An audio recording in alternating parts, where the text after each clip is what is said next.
Did you know that 40% of our daily activities are based on habits rather than conscious decisions? That's an interesting, almost unbelievable statistic, but makes sense. It would be overwhelming to always make conscious decisions. Our brain does try to be as efficient as possible. Exactly. And in this episode, we'll be exploring exactly this: habits, systems, and the relationship between them, and why it's so important to understand this relationship. We'll be discussing how habits and systems are interrelated and how we can use this understanding to create more efficient and sustainable systems. So let's dive in.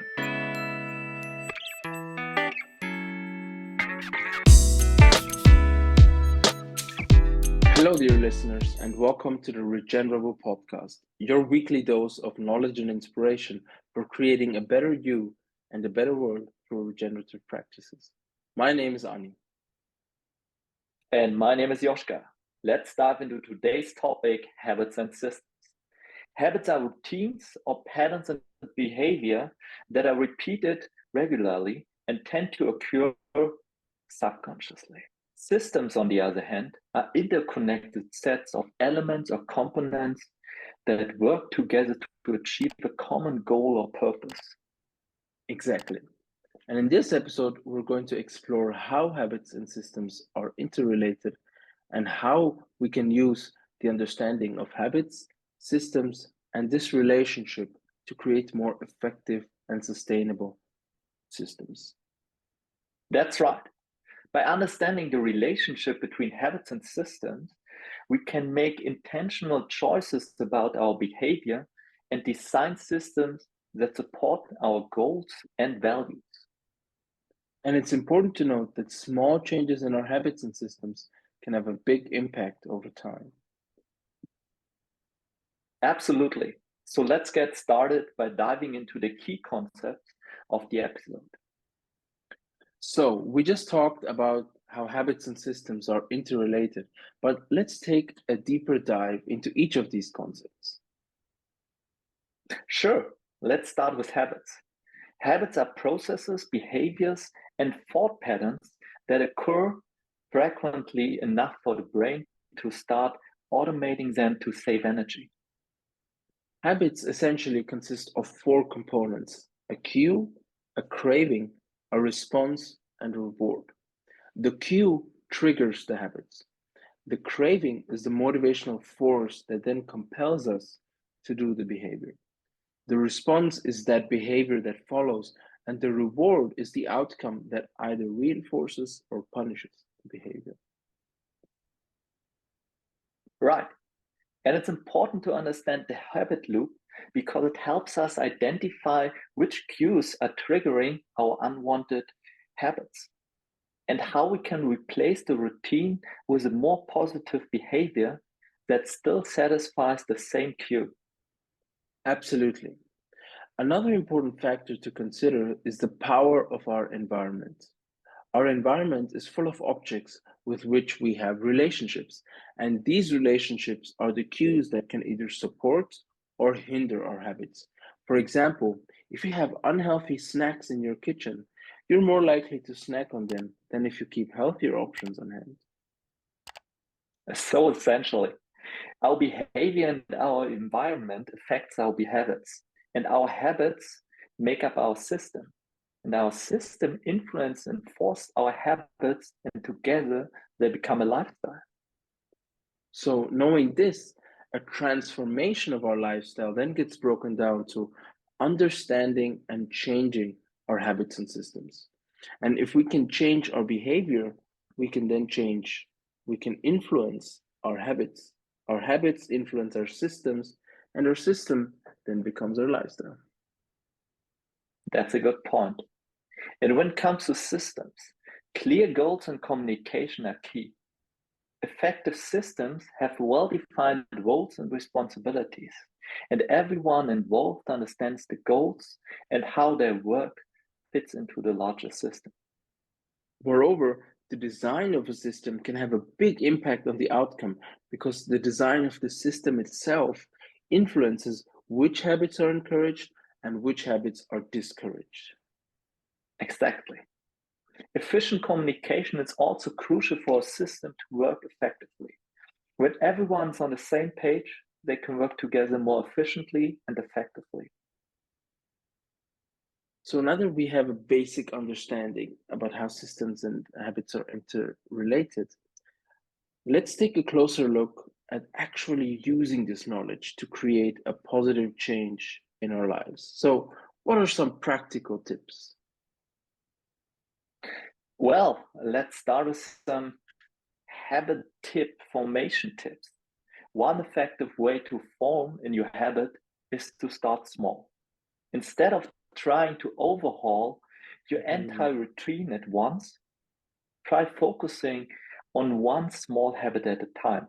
For example, if you want to start exercising more regularly, try starting with just 10 minutes a day and gradually working your way up. That's a great point. Another tip is to track your progress. Keeping track of your progress can help you stay motivated and focused on your goals. You can use a habit tracker app or a physical journal to record your progress and reflect on what's working and what's not. Yeah, and another tip is to remember that change can occur at 3 levels. You can change your outcomes, your processes, and your identity. Your identity affects your processes, and your processes affect your outcomes. And how do you change your identity, Arnie? Well, you change it by reinforcing your identity, by thinking of yourself differently. And remember that with every behavior you do in favor of your new desired identity, the more votes you give the new identity, the stronger it becomes and the easier it becomes to adopt it. That's exactly right. And you have to remember that with every behavior, it becomes easier. In other words, if it's hard to do a specific behavior, remember that this is the hardest it will ever be.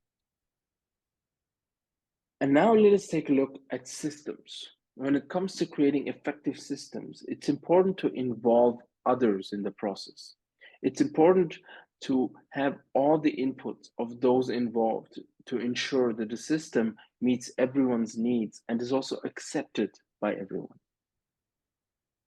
And furthermore, it's also important to be clear about the desired outcome. From the desired outcome, reverse engineer the desired processes. And from these processes, reverse engineer the right habits. And let these desired habits guide the design of the system, because the system that spawns from these habits will enforce the very same habits. And lastly, clear communication and well-defined roles and responsibilities are also key components of effective systems. When everyone knows what's expected of them and how their work fits into the larger system, they're more likely to be engaged and productive. So, dear listeners, take a moment to think about your own habits and systems. Are there any negative habits that are holding you back? Or are there any positive habits that you would like to incorporate and cultivate? Are there any systems in your life that could lead you to be more effective and efficient? And we want to hear from you. Reach out to us on social media and let us know what you think about the relationship between habits and systems and how you're using this knowledge to create positive change in your life. We always love to hear from our listeners and learn from your experiences. And now we move to our dystopia versus utopia scenarios with habits. Once upon a time, there was a woman named Sarah who lived in a world where everyone was expected to follow strict guidelines for their personal habits and systems. These guidelines were initially designed to promote health, sustainability, and prosperity, and they were enforced by a powerful government agency known as the Health and Sustainability Bureau. At first, Sarah was excited about the new guidelines. She started eating healthy organic foods and exercising regularly. She started biking to work instead of driving. She began using eco-friendly products in her home, and Sarah felt great and was proud to be doing her part to help the environment and the economy. However, as time went on, Sarah began to feel trapped by the guidelines. She was no longer allowed to eat the food she enjoyed, and she had to spend hours exercising every day just to meet the government's new and ever increasing, more strict health standards. She was also required to attend regular meetings with the Health and Sustainability Bureau to report on her progress and receive feedback on her habits and systems. Sarah soon realized that the government had complete control over her life. She was no longer free to make her own choices, and she felt like her personal values and desires were being ignored in favor of the government's agendas. She also noticed that many of her friends and family members were struggling with the same issues. As the years went by, Sarah watched as the world around her became more and more dystopian. People were no longer allowed to choose their own lifestyles. They were no longer allowed to choose their own clothes, what they wore, where they went, what they ate, what they did. And creativity and individuality were discouraged and all but eradicated. The environment was still suffering, despite the government's efforts to promote sustainability, and the economy was stagnant and controlled by a handful of powerful corporations. In the end, Sarah realized that the government's approach to enforcing healthy habits and systems had failed. By taking away people's freedom and forcing them to conform to a rigid and arbitrary set of guidelines, the government had created a society that was unhappy, unhealthy, and unsustainable. Sarah knew that if the world was ever going to improve, people needed to be allowed to make their own choices, to implement their own habits made of their own values, their own decisions, and their own conscience, and that it was up to every person to find their own path towards health, sustainability, prosperity, peace, and happiness. And now let's look at the opposite.